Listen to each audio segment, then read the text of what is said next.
პატრიცემულო ჟურნალისტებო, მინდა თქვენი და ჩვენი საზოგადოების ყურადღება მივაპყრო იმ ფარს, რომელსაც ახლა მთელი საქართველო უყურებს და მინდა ხაზი გაუსვა იმ გარემოებას, რომ მაშინ, როდესაც ქვეყანა უმნიშვნელოვანესი გამოწვევების წინაშე დგას, უმნიშვნელოვანესი პრობლემების წინაშე დგას, ჩვენი მთავრობა, ჩვენი ხელისუფლება, ჩვენი პარლამენტი და პრეზიდენტის ადმინისტრაცია არის კინკლაობით დაკავებული და რეალურად ნაცრის ქექვით.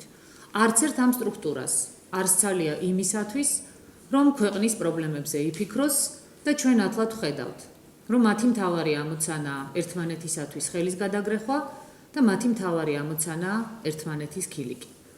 ამასობაში კი ქვეყნის საქმე ნამდვილად ფუჭდება.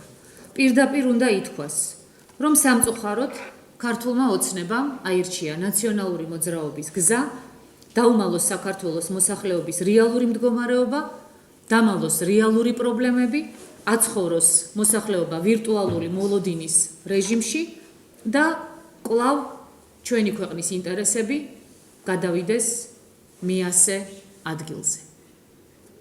პირდაპირ უნდა ითქვას, რომ საქართველოს ინტერესებზე დღეს საქართველოს ხელისუფლებაში საზრუნავად არავის ძალია.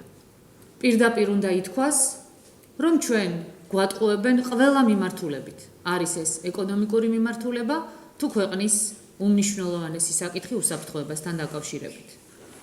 ჩვენ ყველამ დავინახეთ, რომ ნატოს უელსის სამიტზე პირდაპირ დასამარდა ის მოლოდინი, რაც ჰქონდა საქართველოს მოსახლეობის ნაწილს, ჩვენ არა, მაგრამ მოსახლეობის ნაწილს ნამდვილად საქართველოს ნატოში გაწევრიანებასთან დაკავშირებით. ფაქტია, რომ საქართველო ვერ გახდება ნატოს წევრი და ფაქტია, რომ ამ თემაზე საქართველოს მოსახლეობას სიმართლეს ხელისუფლება არ ეუბნება. საქართველოს ხელისუფლების მიზანი უნდა იყოს ის, რომ ქვეყნის ინტერესებზე იზრუნოს. საქართველოს ხელისუფლების მიზანი უნდა იყოს ის, რომ არა სხვა სახელმწიფოების ინტერესი გაატაროს საქართველოს ტერიტორიაზე, არამედ იზრუნოს ქვეყნის უსაფრთხოებაზე. შესაბამისად, ამოცანა უნდა იყოს არა რომელიმე ახალი ბაზის, საწვრთნელი თუ საომარი ბაზის გახსნა საქართველოს ტერიტორიაზე, არამედ საქართველოს ტერიტორიების ბაზებისაგან განთავისუფლება, ნებისმიერი სახელმწიფოს ან ორგანიზაციის ბაზებისაგან განთავისუფლება.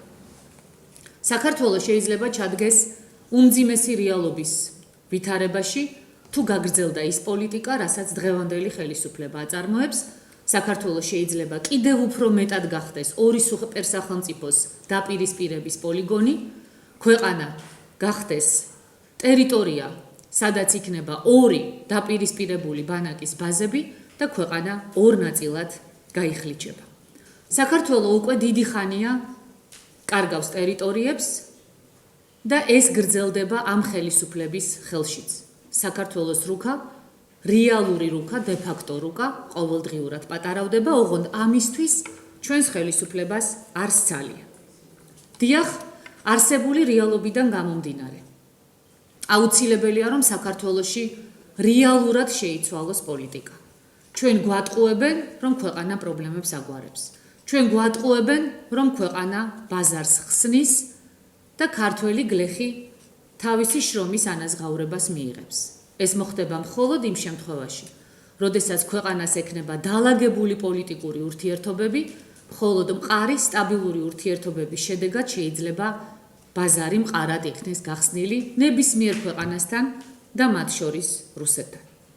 არსებულ ვითარებაში დიახ, რომ უნდა ვაღიაროთ, რომ ქვეყანა ვერ განვითარდება, ვერ გაწყნარდება და ვერ მიაღწევს ვერც ეკონომიურ წინსვლას და ვერც სტაბილურობას, თუ ქვეყნის ხელისუფლება არ შეიცვლება და ქვეყანაში არ მოვა ძალა, რომელსაც აქვს უნარი, კომპეტენცია, გამოცდილება და გამბედაობა, რეალურად შეცვალოს ქვეყნის პოლიტიკა ისე, როგორც ეს ქვეყანას სჭირდება, ჩვენ სამშობლოს სჭირდება და არა რომელიმე სახელმწიფოს. პირდაპირ შემიძლია გითხრათ, რომ ამას ეს ხელისუფლება ნამდვილად ვერ გააკეთებს, იმიტომ რომ არის ხელისუფლება, რომელიც ყოველთვის უკან იხედება, ვინ რა სიტყვის ან ვისი ინტერესების გამომდინარედ მიიღებს გადაწყვეტილებას. უნდა ვთქვათ, რომ საქართველომ უნდა რეალურად აირჩიოს საკუთარი უსაფრთხოების და საკუთარი განვითარების გზა. ამისათვის აუცილებელია ნორმალური ურთიერთობა ყველა პარტნიორთან, მაგრამ აუცილებელია ფართო მასშტაბიანი მოლაპარაკების დაწყება რუსეთთან, რასაც ეს ხელისუფლება ვერა და ვერ ახერხებს.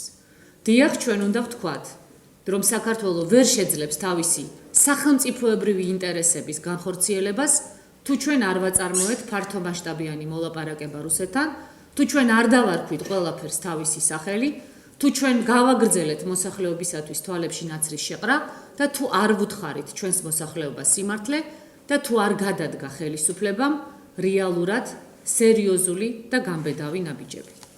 ყველა ამ ამოცანის შესრულებას ქვეყანაში შეძლებს ერთადერთი პოლიტიკური ძალა, ეს არის სწორედ გაერთიანებული დემოკრატიული მოძრაობა. ჩვენ ვხედავთ იმას, თუ რა სტრატეგია აირჩია დღევანდელმა ხელისუფლებამ.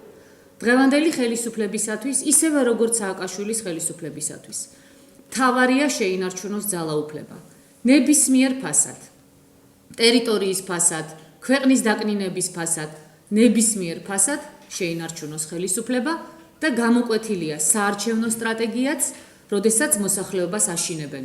თუ ჩვენ არ დაგვიჭერთ მხარს, ქართული ოცნება ამბობს, ამით ხელშეუწყობთ ნაციონალური მოძრაობის მოსვლასო.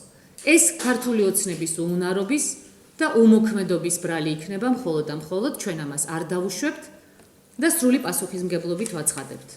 თუ უსწრაფესად ქვეყანაში რეალობა არ შეიცვალა, თუ უსწრაფესად არ იქნა ქვეყნის ხელისუფლებაში მომხდარი ცვლილებები და ხელისუფლებამ გააგრძელა ის, რასაც ეხლა აკეთებს, როდესაც ურთიერთდაპირისპირების და ნაცრის ქექვის რეჟიმშია გადასული, ქვეყანა უმძიმესი და ურთულესი რეალობის წინაშე დადგება. ჩვენ დროს ვკარგავთ ყოველდღიურად შანსები ჩვენი ქვეყნის გამთლიანების, ჩვენი ქვეყნის გაერთიანების, ჩვენი ქვეყნის რეალურად სუვერენული და დამოუკიდებელი სახელმწიფოდ ჩამოყალიბების ყოველდღიურად მცირდება და განგაშის ზარის დროა ეს დღესაც ძალიან ნაკლად გამოჩნდა.